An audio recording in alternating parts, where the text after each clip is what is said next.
سلام دوستان عزیز، امروز میخوام ترفند بهتون آموزش بدم که با استفاده از این ترفند میتونید سایت یوتیوب رو هر نقطه از ایران هستید کاملا رایگان و بدون استفاده از فیلتر شکن و یا VPN باز کنید. 100% یوتیوب رو براتون باز میکنه بدون فیلتر شکن با سرعت خیلی بالا و 80% احتمال داره اینستاگرام رو هم براتون باز کنه. از شر فیلتر شکن و VPN اینا راحت میشید. حالا هم میریم یوتیوب باهاش چک میکنیم، هم میریم اینستاگرام چک میکنیم و خیلی سایت ها برنامه دیگه هم باز میکنم. من میخوام دونه بگم دیگه درست نیست، وقت ویدیو زیاد میشه. نکته ای که هست اینه که ویدیو رو باید تا آخر تماشا کنید که دقیقاً ببینید من چیکار میکنم. یکی این که ما میخوایم برای کامپیوتر اول تست کنیم، بعدش هم میخوایم برای گوشی موبایل تست کنیم. پس بزن بریم اول برای کامپیوتر. وارد استارتاپ میشیم، بازش میکنیم. اینجا کنترل پنل رو میزنیم. کنترل پنلمون که باشه، حالا بس ویندوزمون هر چیزی باشه، ویندوز 11 یا ویندوز 10 باشه. خب میریم قسمت نتورک اند شیرینگ سنتر. خب این نتورک رو میزنیم، بعد گزینه این اولی هیچ دومیش چنجر آداپتر سیتینگ اینو میزنیم. اینجا کانکشن هایی که داریم برامون باز میشه. درسته؟ این لیست کانکشن هایی که توی کامپیوترمون داریم، اون کانکشنی که واسطه دیگه، اون اینترنتی که الان باش وصلیم، وای فای، گوشی، موبایل، هر چیزی هست. اینو روش کلیک راست میزنیم، پراپرتیز میزنیم، بعد این صفحه باز میشه. این که باز شد روی اینترنت پروتکل ورژن 4 میزنیم، بازش میکنیم. اینجا DNS میخواد. DNS رو من اینجا براتون زدم. بخشید من قبلش این تست اول براتون میگیرم. اینجا اینو میزنیم اوکی. الان من هیچ کاری نکردم، نذاشتمش. میخوام اول براتون این تست بگیرم که ببینید یوتیوب میاد یا نمیاد. یوتیوب من اینجا زدم، منتظرم که بیاد بالا. نمیاد دیگه. الان من میخوام وایسم، زمان ویدیو خورده طولانی میشه. یوتیوب بالا نمیاد، پس من فیلتر شکن چیزی هم که ندارم دیگه، مشخصه. اینا میبندیمش و میریم دوباره وارد کانکشن میشه. اینجا IP4 میزنیم و اینجا پیستش میکنیم. ببخشید برای دومی اینجا پیستش میکنیم. این بالایی هم همونه، فقط 100 بیا.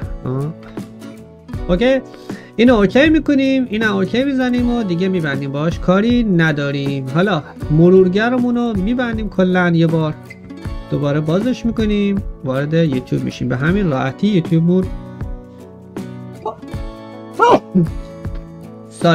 به همین راحتی یوتیوبمون میاد بالا. سرعتش هم خیلی بالا، همونطور میبینید چه سرعتی داره و کیفیت خیلی بالا، راحت میاد بالا.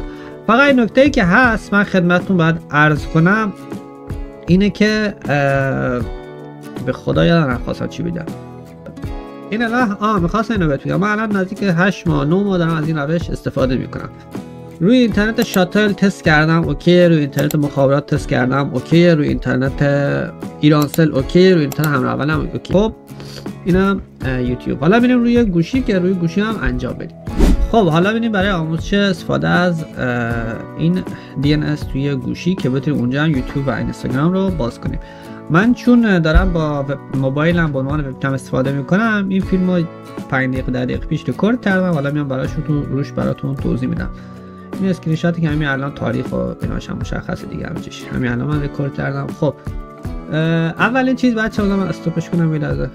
اول چیز باید برنامه DNS چنجر رو بگیرید. حالا فرقی نداره، هر DNS چنجری دوست داشتید توی اپ همون گوگل برید، گوگل اپ برید بگیرید. خب هر DNS چنجری میخواد باشه.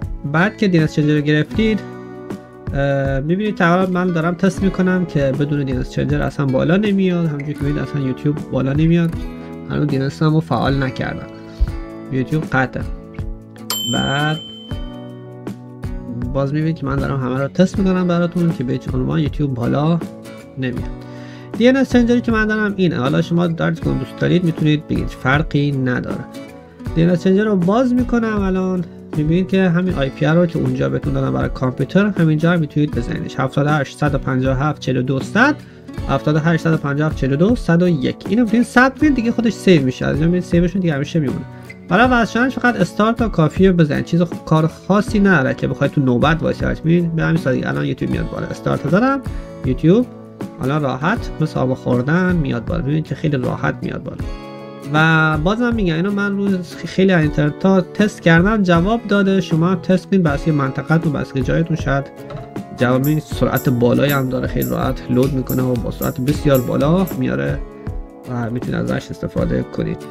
امیدوارم که به درتون خورده باشه و یه نکته هم که از لطفاً ویدیو رو لایک کنید، کانال هم اگه دوست داشتید سابسکرایب کنید که ویدیوهای آینده هم از دست ندید. یادتون نره اگر خواستید، اینم من بهتون میگم اول ویدیو بعد میگفتن که یادم رفت، اگر خواستید ویدیوهای هوش مصنوعی کاملا رایگان حتی روزی 1000 تا 2000 تا 10000 تا بسازید بدون لیمیت، توی ویدیوی قبلی گذاشتم، برید اونجا آموزش رو نگاه کنید. راحت میتونید روزانه هر چقدر خواستید نامحدود ویدیوی هوش مصنوعی برای خودتون رایگان بسازید، پس پول ندید برای اینجور داستانا بدید.